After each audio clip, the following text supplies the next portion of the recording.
Bonjour chers compatriotes, comment allez-vous? Moi je vais bien, par la grâce de Dieu. Chers compatriotes, je viens aujourd'hui évoquer un sujet que j'ai toujours jugé d'injuste.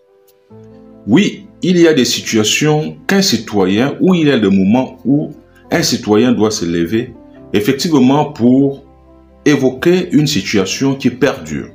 Et donc personne ne voudrait y remédier. Chers compatriotes, il s'agit des fonctionnaires en fonction. Les fonctionnaires en fonction, c'est ceux qui ont eu effectivement le privilège d'avoir un décret nominatif aux fonctions, à la fonction publique. Je vais prendre ici, chers compatriotes, le cas des chefs de service. Tenez-vous bien. La nomination d'un chef de service, parfois, entraîne des fêtes et effectivement des satisfactions aussi bien familiales que sociales. Mais ces satisfactions-là, chers compatriotes, ne sont pas percutées sur le traitement salarial des agents publics. Dans un nouveau Gabon où nous voulons effectivement la rentabilité et la productivité des agents publics, il serait quand même nécessaire de valoriser le salaire des agents publics. Comment comprendre qu'avec un seul employeur, les inégalités en termes de répartition salariale se font encore dénoncer? Comment comprendre qu'aujourd'hui, un chef de service, tenez-vous bien, a la même indemnité qu'un chef de quartier, mensuel, je dis bien mensuel, 30 000 francs. Avec 30 000 francs, on arrive à valoriser quelqu'un qui a un décret. Le chef de quartier aujourd'hui a 30 000 d'indemnité mensuelle. Idem pour un chef de service dans certaines administrations publiques. Oui, comment voulez-vous que des gens au quotidien qui travaillent pour la production des richesses puissent se contenter de 30 000 francs? Et parfois, ces derniers sont appelés à recevoir des usagers. Peu ou tard, ou tôt ou tard, ces derniers seront corrompus. Le système de paiement de la solde ne permet pas aux fonctionnaires d'être intègres. Je dis bien pour la plupart, d'être intègres. Parce que chacun aujourd'hui, sinon la plupart, vivent des allongements de fin du mois avec des pratiques parfois dénoncées par les usagers. Chers compatriotes, comment comprendre aujourd'hui, je l'avais déjà dénoncé il y a de cela un an, jour pour jour, qu'un fonctionnaire en A1 n'arrive pas à atteindre 500 euros. Je dis bien 500 euros.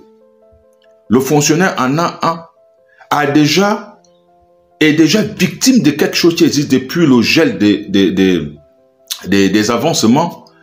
Il est payé à 304 000. Salaire net, 304 000.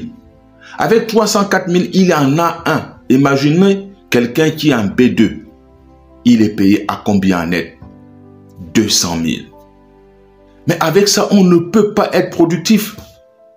On ne peut pas être productif. Pendant ce temps, il y a des administrations, je ne dénonce personne, mais c'est quelque chose de connu de tous.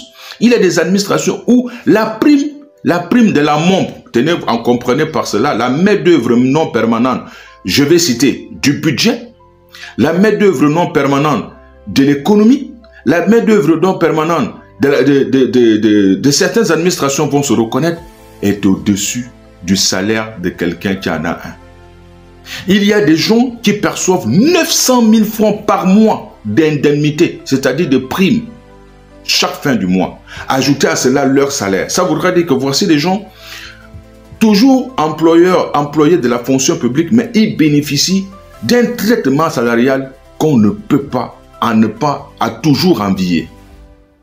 Un salarié qui s'occupe dans les administrations comme les affaires sociales, la culture, les eaux et forêts et le reste, se retrouve effectivement en train de tirer le diable par la queue, même si je n'aime pas l'expression. Pendant ce temps, les autres, cela coule douce. Ils peuvent effectivement avoir tout ce qui est comme privilège de l'État. Chers compatriotes, comment comprendre que le premier emploi du pays, la fonction publique, soit aussi injuste avec ses salariés?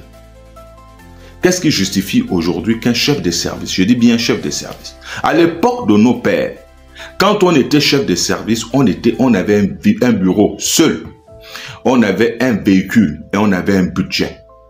Qu'est-ce qui justifie que quasiment à quelques effectifs prêts. Le chef des services n'est plus véhiculé, le directeur n'est pas véhiculé, le directeur, parfois même certains directeurs généraux ne sont pas véhiculés. Certains secrétaires généraux d'administration n'ont pas de véhicules. Pendant ce temps, les artistes bénéficient de voitures. Pendant ce temps, monsieur X ou Y proche de X bénéficie d'un véhicule. Qu'est-ce qui justifie ça? Au XXIe siècle, nous devons être productifs parce que le projet de société du président est ambitieux. Ça demande effectivement une contribution collective. Mais un agent public qui n'a même pas de moyens de roulement sera productif comment? Pendant ce temps, les présidents des syndicats s'occupent tout simplement de leurs avantages et leurs prébendes, mais les conditions de travail des agents publics restent toujours au même niveau. On change des équipes, on revient toujours au même. Il y a certains ministres qui changent de lot avec l'amélioration de cadre de travail, mais c'est très insuffisant. Parce que sans l'allocation des budgets de l'État, ce qui devient rare. Toutes les administrations se plaignent. Mais au niveau du trésor, on parle toujours de queue de budget. Comment parler de queue de budget alors que les administrations sont démunies, dépourvues de tout? Comment justifier les queues de budget alors que les administrations, chaque année, il y a des lignes? Qu'est-ce qui empêche qu'en début d'année, sinon au milieu de l'année, le budget puisse être décaissé et qu'on ne parle plus de queue de budget? Le président a parlé en début d'année, sinon en fin d'année dernière, de ne plus jamais entendre parler de queue de budget, mais les queues de budget existent toujours. Qu'est-ce qui empêche aujourd'hui qu'il y ait des investissements sur le salarié, sur le fonctionnaire qui au quotidien travaille pour qu'il y ait ces fonds-là, les fonds qui nourrissent la nation? On retourne les uns contre les autres, mais les jeunes chômeurs aujourd'hui se posent, s'interrogent, ils se disent que c'est ceux qui travaillent qui sont laxistes, alors que c'est faux. Il y a un groupuscule de Gabonais qui profitent de la richesse de ces pays-là, alors que chaque administration participe à la contribution nationale. Chaque administration, chaque entité administrative contribue à l'effort national au niveau du budget. Regardez les lignes de contribution au niveau de l'assiette budgétaire. Chacun met un petit quelque chose. Mais la répartition, certains sont transportés, d'autres n'ont pas de bus de transport du personnel. Il y a des gens qui n'ont jamais... Moi, personnellement, aujourd'hui, ça fait des années, je ne suis jamais monté dans un bus de transport du personnel parce que mon administration n'en a pas. Il y a d'autres qui n'ont même jamais entendu parler d'une quelconque prime. Pendant ce temps, il y en a des gens qui ont des primes de 3 millions par mois. Les primes de 5 millions, les primes de vendredi, les primes de jeudi, les primes de je ne sais quoi. Alors que d'autres tirent vraiment, n'arrivent même pas à s'en sortir. L'investissement devient difficile pour eux. Mais pendant ce temps, les petites maisons que les gens ont pu concocter, puis construire de gauche à droite, ont été cassées.